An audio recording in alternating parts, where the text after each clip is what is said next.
تكلمت صبوت. أنا المصلوب على حلولك الحار، تتنامى الهمسة وقودا، أسائل الشمس كيف يتعرق الشوق في حضنها، وهذا جمري أتعب ضلعها فأحرق العشب. صب رحيقك على الأرض على النار، دع بضابي رائحة الحريق الرحيق. نلتحم في كنه الروح غرفا حزينة صمتا حانيا. أيها الثلج، أيها الحارس الأمين، الحب على القمم شيخ يعد أصابع الوقت. قل لعينيه المقنعتين بالمطر إن رشفة الوحي ماء، رعشة الرعش تطوي الكتاب، دفة دفتان ساحلان والرسم خلوة. شهقة الأنامل تكتبنا، فمتى تغدو القصيدة كؤوسنا؟ كم كأسا ألهبني وألهبك، ولا تعد الحروف كم حرفا أحياني وأماتك. تصير أنا، أصير أنا، خلية القصائد تمسك الجمر صرخة، أمسك الصيرور وأنطلق، أرحل إلى أي مكان حيث الدمع بحر. أتخاف أن يكبر البحر سلما ريشا منارات، أو ما السعائد من القلب ترعد الفصول في كف الوردة، ولست مستعدا للحزن.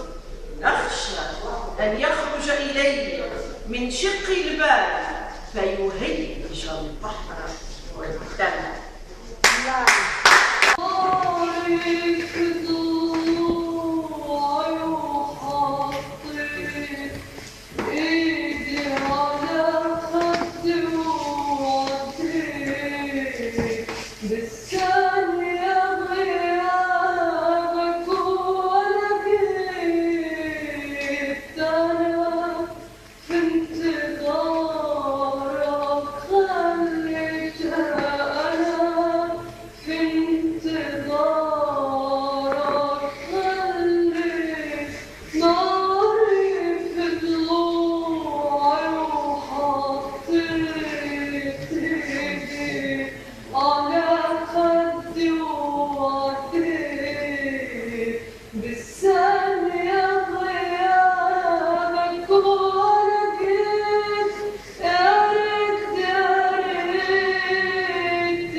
كما لو لم تنطق أبدا، ولا تدعي عينيك تعبتان بالهدوء.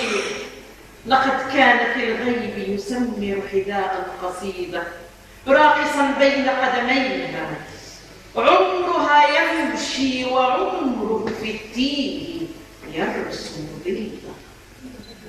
احمليه خطوة في خطوتك ولا تسأليه لما أبطأ، فالعمر ريش ما أضاع الريح لحظة. انتظريه كتوبة بأرض تعرفينها، بذنب تقترفينه، رقراقة في عين الحنين المشتهى. خذيه من حزنه، من حلمه المقدس، أناء الليل وأطراف الأنام، واسكبيه قط مقطرة سكر من تمالته تذيبين البعد الموهن في الحسرة فلا كأس بينكما تتجاذبه الشفاه حتى يسبح الوقت لرميل الرداد همسة سجدة لا حملة لعرش نبضكما حتى يستريح الجسر في علو المسافة حبيبان لمرتفع كسيل من موسيقى خافتة تمر من بين السنين المستيقظة لا شيء يعطل السراب عن وهم الصورة انتظريه ليطمئن الحب في حقيقة الصورة تهاطل في قلبه قصيدة حقيقة الله